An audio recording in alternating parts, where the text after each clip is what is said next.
আজ আমরা কলকাতা থেকে জামশেদপুর ফিরছি। আজকে আমরা ফিরছি বন্দে ভারতে। বন্দে ভারত হাওড়া থেকে ভোর ৬টায়। আমরা বাড়ি থেকে বেরিয়েছি ৪:৩০। স্বাভাবিকভাবেই আর্যবাবুর একটুও মুড নেই।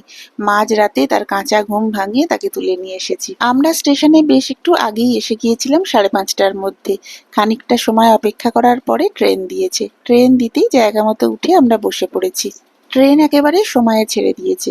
আর্যবাবু এতক্ষণে ঘুমের ঘোর কেটে গেছে, বন্দে ভারতে উঠে ও বেজায় খুশি। ট্রেন ছাড়ার সাথে সাথেই জল আর নিউজ পেপার দিয়ে গেছে। আমি অবশ্য অপেক্ষা করে আছি কখন চা দেবে। আর্যর তো ট্রেনের প্রতি একটা বিশেষ ভালোবাসা আছে, আপনাদের আগেই জানিয়েছি। তবে আজকে ট্রেনে ওঠার সাথে সাথেই ও ঘুমিয়ে পড়েছে।